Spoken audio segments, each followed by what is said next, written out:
Hello friends, मैं हूं doctor Adnan Tahir. I hope कि आप सब खैरियत से होंगे। एक मरतबा फिर नए टॉपिक के साथ, how to write an effective research proposal. ये वो टॉपिक था जिसके बारे में ख़ासे लोग मुझसे डिमांड कर रहे थे। तो आज मैं आपसे डिस्कस करूँगा कि what are the main structures and the elements of a good research proposal. देखिए, रिसर्च प्रपोजल को डिस्कस करने से पहले I would like to discuss what's the significance and need of writing the research proposal.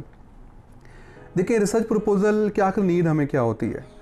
देखिए, need को समझने के लिए I would like to take back you to our first lecture of the research series, जहाँ मैंने आपसे बात की थी कि रिसर्च प्रोसेस कि देखिए, रिसर्च प्रोसेस की क्लैरिटी के लिए जैसे रिसर्च प्रोसेस हमने पहले डिस्कस किया था कि we have a question and we want to reach the answer of the question, and in between we have the data, and data depends on the data collection methods and the data analytical techniques. देखिए, ये basically एक पूरा road map है हमारी research का। Research एक journey है, उसका रोड मैप है। तो सबसे इम्पॉर्टेंट बेनिफिट जो हमें रिसर्च प्रपोजल प्रोवाइड करती है, ये करना चाहिए, वो है this is the clarity about the research process. कि आगे जो हमारा रिसर्च का रोड मैप है, आगे जो हमने रिसर्च करने जा रहे हैं, जो हमने रिसर्च क्वेश्चंस लेने हैं, जैसे हमने डेटा कलेक्ट करना है, जैसे हमने डेटा को एनालाइज करना है, तो उसके हवाले से क्लैरिटी रिसर्च प्रपोजल आपको प्रोवाइड करती है। और बिलीव मी, रिसर्च में जो क्लैरिटी ऑफ विजन जो है, this is very significant, very important, because as a supervisor, as a teacher मैं हर रोज़ देखता हूँ कि स्टूडेंट जो हैं उनको रिसर्च के हवाले से क्लैरिटी नहीं होती कि हमने करना क्या है, आगे क्या करना है, कैसे डेटा लेना है, कहाँ से काम स्टार्ट करना है, किस तरह हमने चीज़ को आगे एडवांस लेकर जाना है। तो ये एक बड़ी इश्यूज़ रहते हैं। अगर आपने एक अच्छी रिसर्च प्रपोजल बनाई हो, तो रिसर्च प्रपोजल अच्छी जो होगी, that will provide you clarity about your entire research process. और ये clarity not only to you but also to जो आपके रिसर्च सुपरवाइजर्स हैं, या जो आपके एकेडमिक इंस्टीट्यूशंस हैं, या एनी वे वट एवर आपकी कोई फंडिंग एजेंसी है जिनके लिए आप रिसर्च प्रपोजल लिख रहे हैं।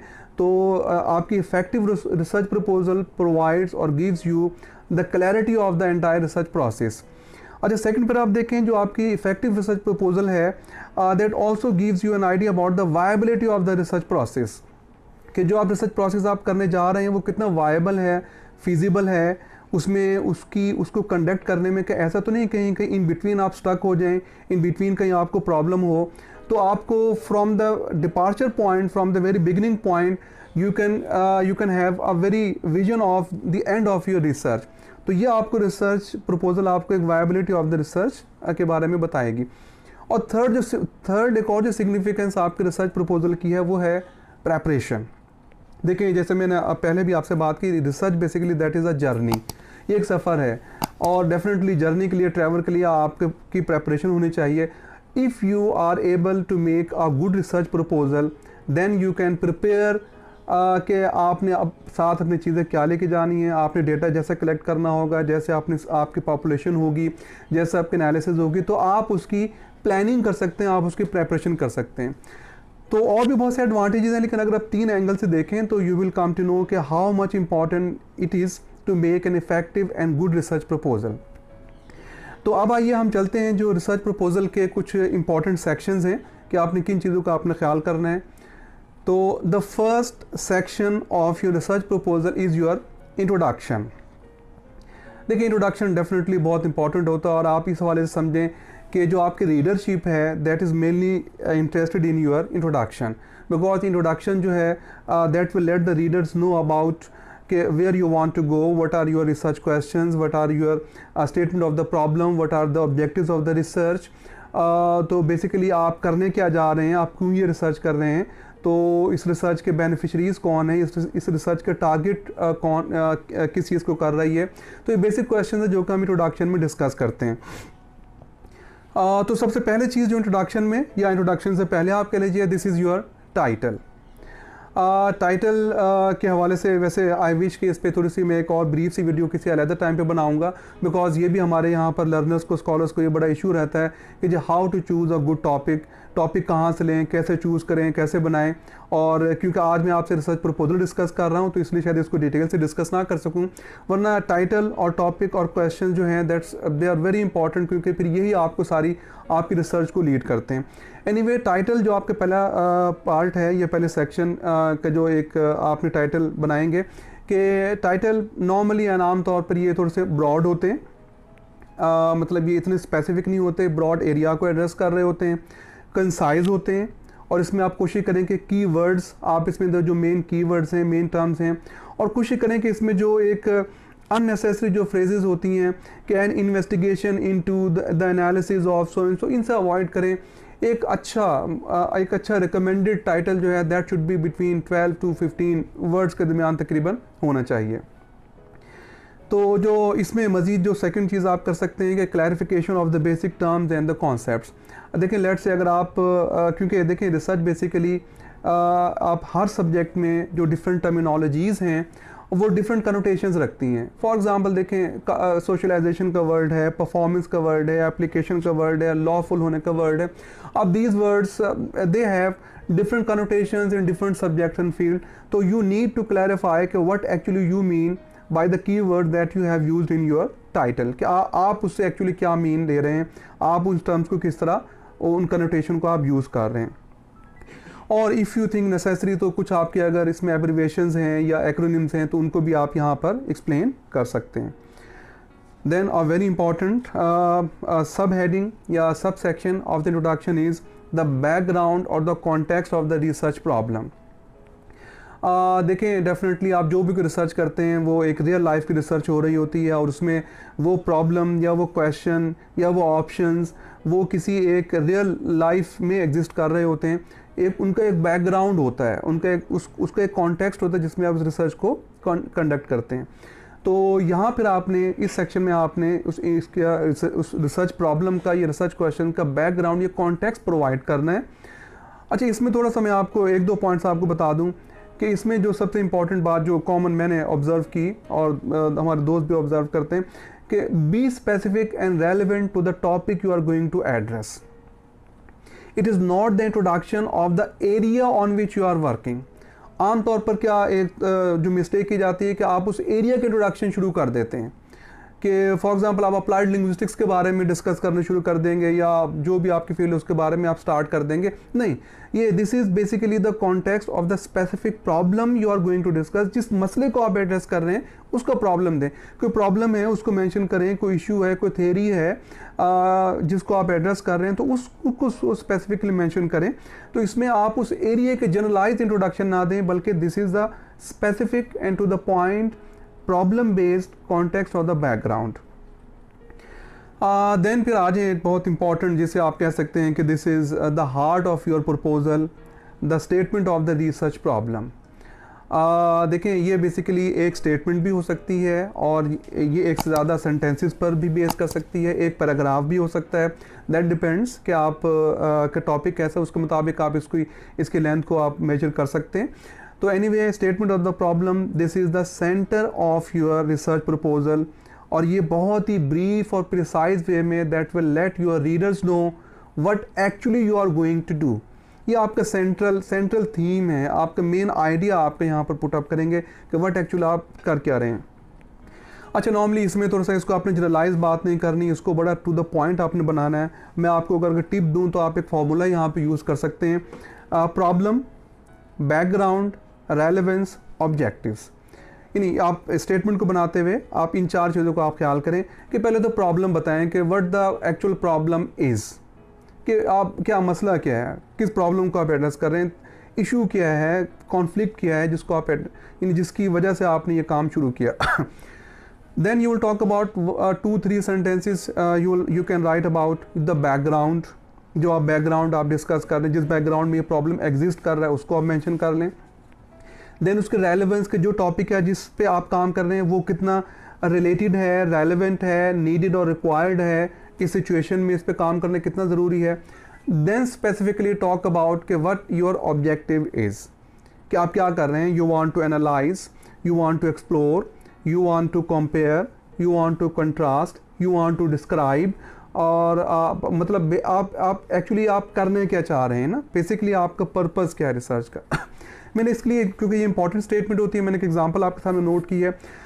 You can see for example we have a problem, voters turnout in the south west region of Punjab has been significantly decreasing over the past decade.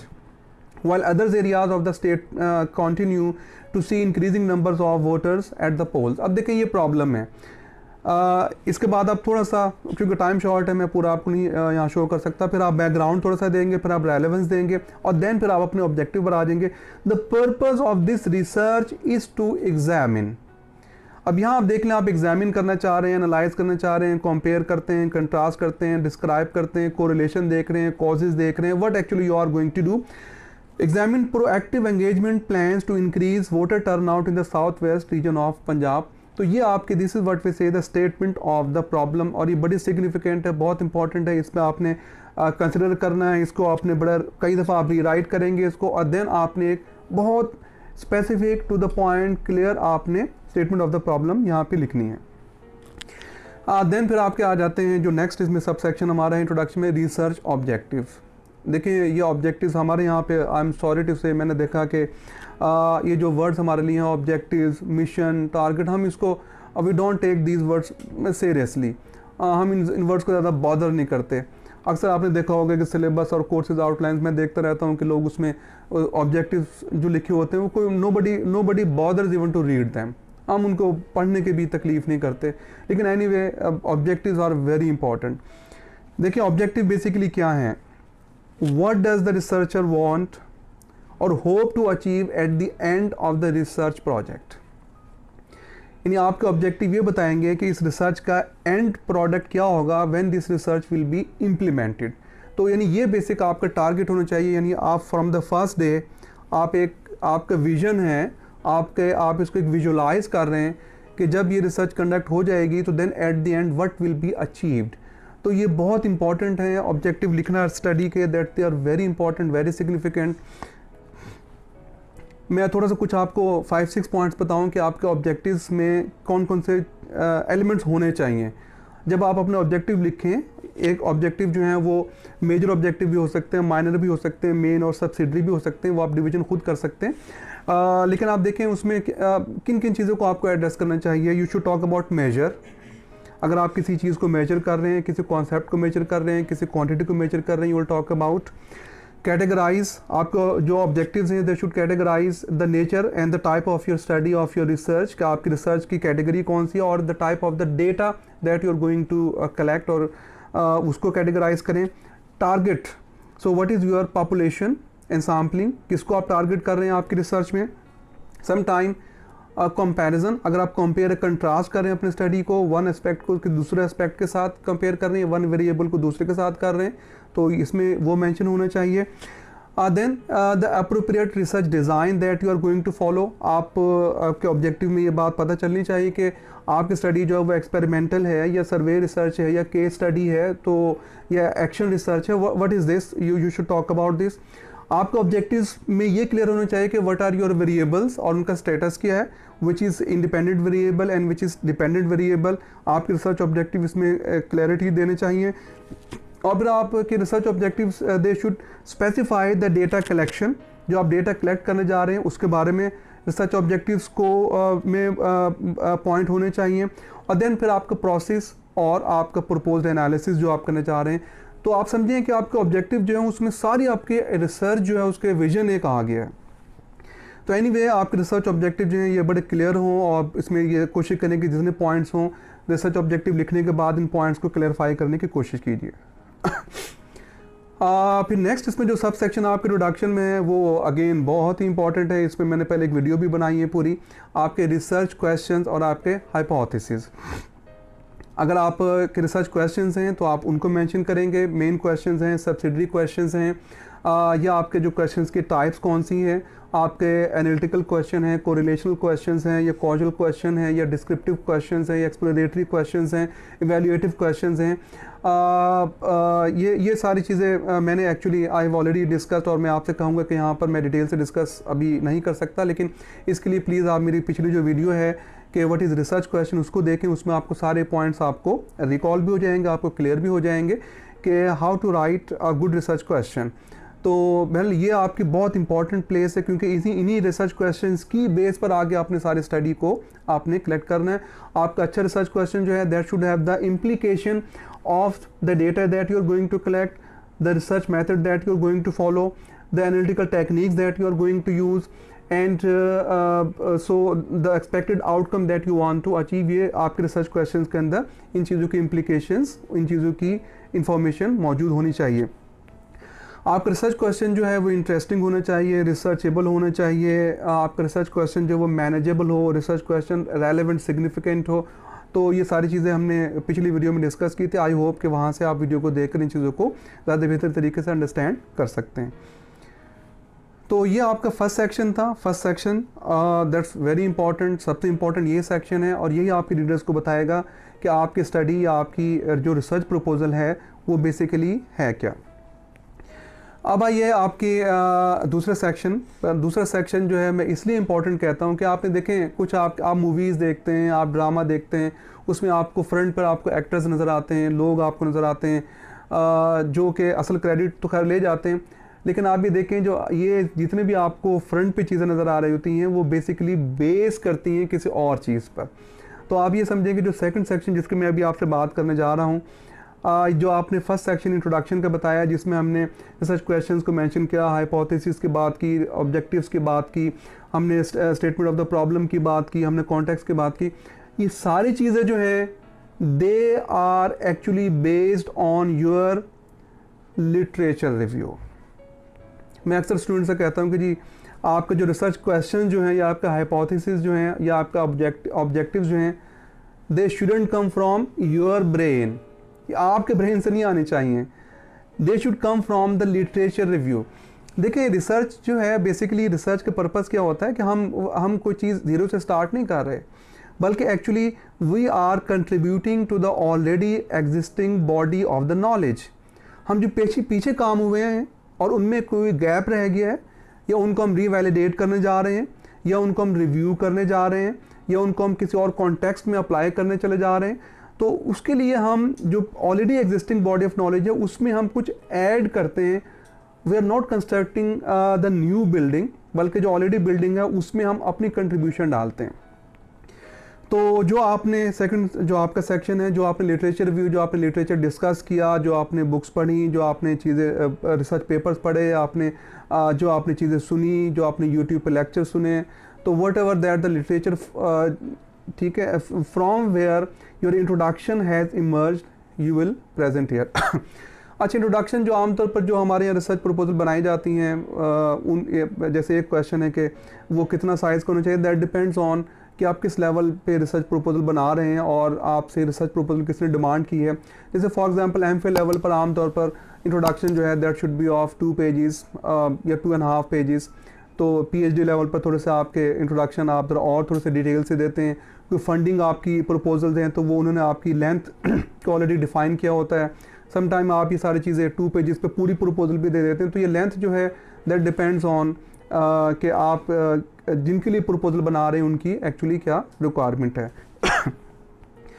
तो literature review you will talk about, इसमें आप references भी देंगे और आप इसमें सारी चीज़ें मेंशन करेंगे। मैं सिर्फ आपसे 2 पॉइंट इसमें डिस्कस करना चाहूँगा। Relevant, please literature review is not the collection of what ever that you get, नहीं, वट एवर गोज इन वाली बात नहीं है कि जो चीज़ आपको हाथ लगे आप डाल दें, नहीं, please relevant, that should be relevant to your research questions, your objectives, your problem statement, your title. Relevance इसमें बहुत ज़्यादा इंपॉर्टेंट, क्योंकि आमतौर पर इस चीज़ का हम मेंटेन नहीं रखते। और number second, your literature review should provide a research gap, यानी ये इसको प्रोवाइड करना चाहिए, बताना चाहिए कि बेसिकली ये रिसर्च गैप था जो आपने जो ऑलरेडी काम हुआ है, तो उसमें इस एरिया पर, इस फील्ड पर, इस एस्पेक्ट से ये काम रह गया था। This is what actually you are going to do. तो आपके रिसर्च लिटरेचर रिव्यू में रेलेवेंस और रिसर्च गैप आपके होने चाहिए। अब आ जाइए कि जो आपका थर्ड सेक्शन है, और अगर आप कहेंगे तो आप समझने के लिए मैं आपसे कहूँगा this is the cornerstone of your research proposal और this is your research design and your methodology. ये इतनी इंपॉर्टेंट है, सिग्निफिकेंट है कि लोग जो हैं इस पर बैठ जाते हैं, इसको चेक करते हैं, देखते हैं, वैल्यूएट करते हैं, डिस्कस करते हैं, and if your research design is not okay or it is not correct, your proposal will be rejected, categorically that will be rejected। वो उसमें कोई बात आपसे नहीं सुनेगा। अगर आपके मेथोडोलॉजी डिज़ाइन ही ठीक नहीं है तो आपकी प्रपोजल बिल्कुल रिजेक्ट हो जाएगी। तो प्लीज़ इस सेक्शन को बहुत इंपॉर्टेंस दें, बिकॉज यही आपका वो रोड मैप है जिसको आपने फॉलो करना है practically. That will lead you कि अब आपने आगे बेसिकली करने का, और आमतौर पर इसी को सबसे ज़्यादा देखा जाता है। रिसर्च डिज़ाइन में मैं आपको बताता चलूँ आपने क्या किन किन चीज़ों को आपने मेंशन करना है कि हम what you are proposing that you will do in the future when you will conduct this research project. Number 1, you will talk about the nature and type of your research paradigm, कि आपकी जो research है वो mix methodology होगी या qualitative research होगी या quantitative research होगी। तो यू विल टॉक अबाउट कि what will be the nature of the research. Number 2, आपका रिसर्च डिज़ाइन क्या होगा, कि आप किस रिसर्च डिज़ाइन को फॉलो करेंगे। आप सर्वे रिसर्च को फॉलो करेंगे, या आप एक्सपेरिमेंटल स्टडी को फॉलो करेंगे, या आप एनालिटिकल रिसर्च डिज़ाइन को फॉलो करेंगे, या आप केस स्टडी को फॉलो करेंगे, या आपका जो रिसर्च डिज़ाइन है वो लॉन्गिट्यूडनल रिसर्च डिज़ाइन होगा या क्रॉस सेक्शनल रिसर्च डिज़ाइन होगा। एनीवे आप you should be very clear, और यू विल टॉक अबाउट कि how and why you will be using this particular and specific research design, या आप दो डिज़ाइंस को मिक्सअप कर रहे हैं या आप दो अप्रोचेस को मिक्सअप कर रहे हैं अगर आपकी मिक्स मेथोडोलॉजी है तो। देन इसमें जो थर्ड आपका सेक्शन है वो आपका है clarify your tools of investigation. जो आपके टूल्स और इंस्ट्रूमेंट हैं वो आपने मेंशन करने हैं कि आप क्वेश्चनियर यूज़ करेंगे, या आप पर्सनल इंटरव्यूज़ आप यूज़ करेंगे, या फोकस ग्रुप इंटरव्यूज़ यूज़ करेंगे, या फोकस ग्रुप को डिस्कस करेंगे, लेबॉर्ट्री एक्सपेरिमेंट्स करेंगे, या मैथमेटिकल मॉडलिंग करेंगे, या डिज़ाइन टेक्निक्स यूज़ करेंगे। मीन टू से कि what tools actually are going to do, उन टूल्स की वैलिडिटी क्या होगी, रिलायबिलिटी क्या होगी। लेट्स से अगर आप क्वेश्चनियर यूज़ कर रहे हैं तो आप क्वेश्चनियर को खुद जनरेट करने का प्लान कर रहे हैं, या ऑलरेडी को एग्जिस्टिंग टूल्स या इंस्ट्रूमेंट यूज़ हुआ है उसको आप रीयूज़ करेंगे, उसको अडेप्ट करेंगे। You will talk about your research tool in detail, क्योंकि यही वो टूल है जिसने आपका डेटा कलेक्ट करना है। तो टूल के बारे में आप टोटली सही डिटेल से बिल्कुल यहाँ पे आप डिस्कस करेंगे। अच्छा, फिर मैं आऊँगा कुछ रिसर्च जो कि स्टैटिस्टिकल नहीं होती बल्कि जो थ्योरेटिकल रिसर्चेज हैं, जैसे लिटरेचर में आमतौर पर होती हैं, तो उसमें फिर आप, लेकिन ये खैर पॉइंट हर जगह होगा, लेकिन उसमें मैं इस पॉइंट को खास एम्फेसाइज कर रहा हूँ कि देन फिर you will talk about clarify your theoretical and methodological framework. जो आप थेरीज़ यूज़ कर रहे हैं, थेरिस्ट यूज़ कर रहे हैं, उन थेरीज़ और थेरिस्ट को आप उनको मेंशन करेंगे, उनके थेरीज़ के मेन पॉइंट्स को डिस्कस करेंगे, and how and why you are applying these theories in your study, और you will apply in your study. तो जो आपका एनालिटिकल फ्रेमवर्क है कि आप एक तो थ्योरेटिकल फ्रेमवर्क हो गया, और देन फिर आप इस थ्योरी को अप्लाई कैसे करेंगे, कोई एनालिटिकल फ्रेमवर्क आपका है या लिंग्विस्टिक फ्रेमवर्क है, ये वो फीचर्स हैं या वो फैक्टर्स हैं जिनको आप लेकर अप्लाई करेंगे अपनी स्टडी में, then you will talk about, और उनको आप डिटेल से मेंशन करेंगे। फिर इसमें एक और जो पॉइंट आपके मेथोडोलॉजी के सेक्शन में, इंडिकेट योर सैम्पलिंग।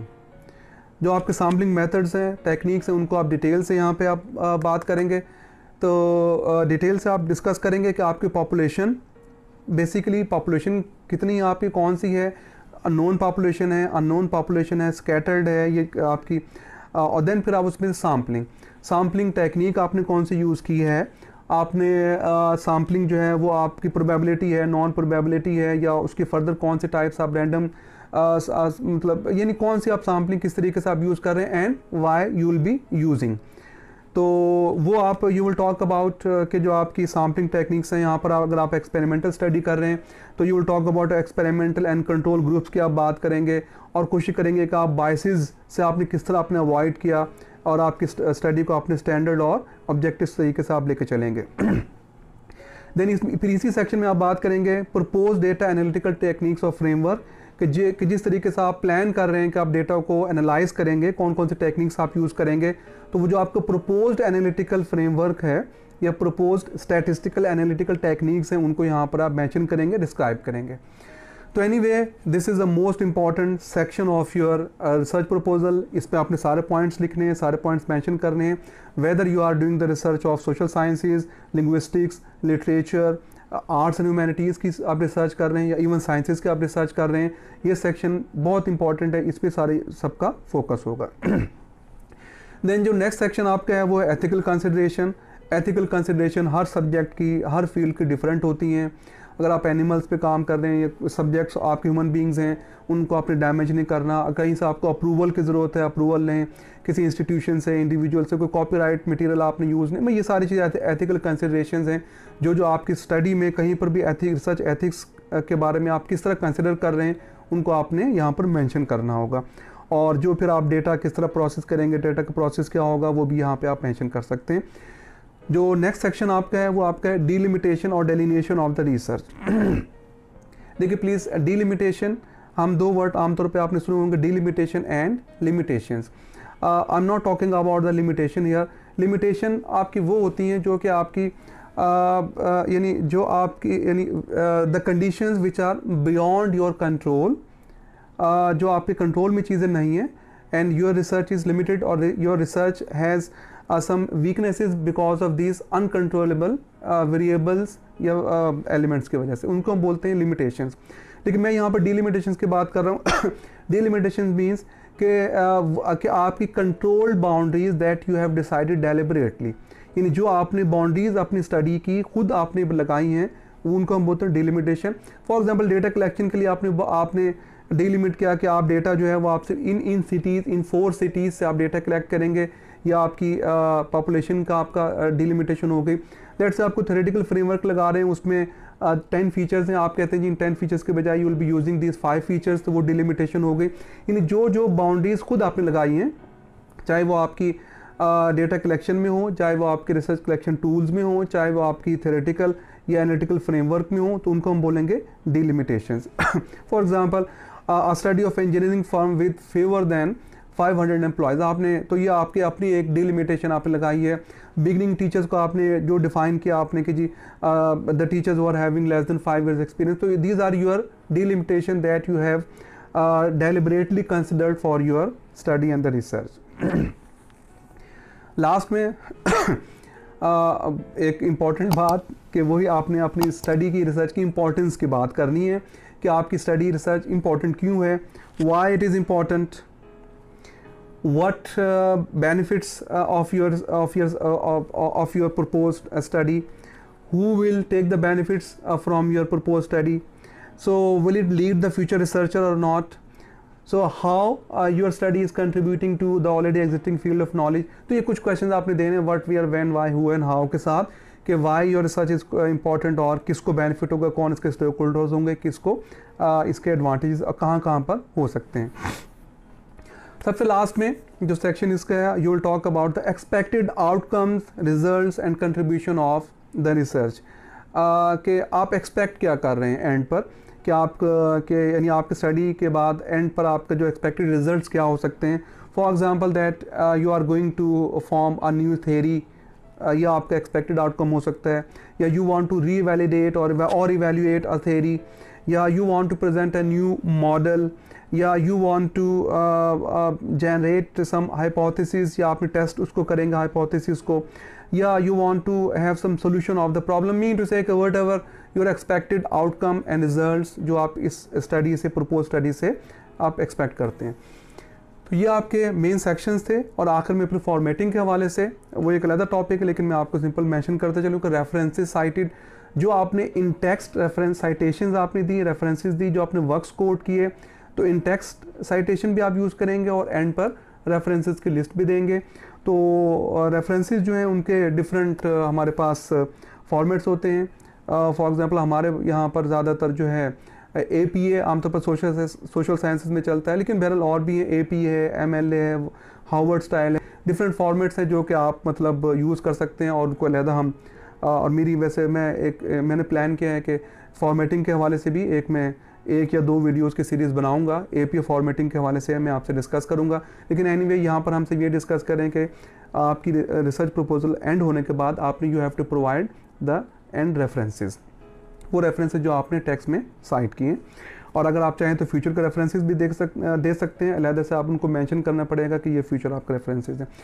और सबसे एंड पर आपकी research proposal is complete. Now you can also give a summary of your proposed या आपकी रिसर्च प्रपोजल के समरी आमतौर पर नॉर्मली 150 to 250 वर्ड्स के दरमियान होती है। आप सारी प्रपोजल की समरी अपनी आप प्रेजेंट कर सकते हैं। उसको प्लेस आप चाहें तो एंड पे भी कर सकते हैं, लेकिन चाहे तो आप प्लेस उसको वेरी बिगिनिंग टाइटल पेज जो आप रिसर्च प्रपोजल का बनाएंगे उसके बाद भी आप प्रेजेंट कर सकते हैं। लेकिन anyway this will be the summary of your research proposal.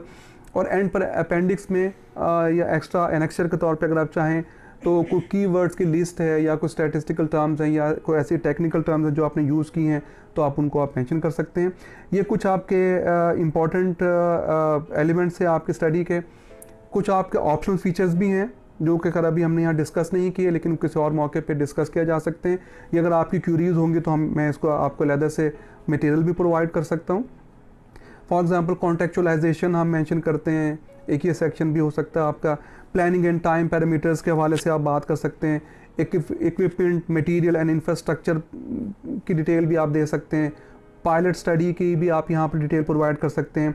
Interface with other institutions और इंडस्ट्रीज़ के हवाले से भी आप बात कर सकते हैं। बजटिंग को डिटेल से आप यहाँ पर मेंशन कर सकते हैं, तो इफ़ यू विश आप कर सकते हैं।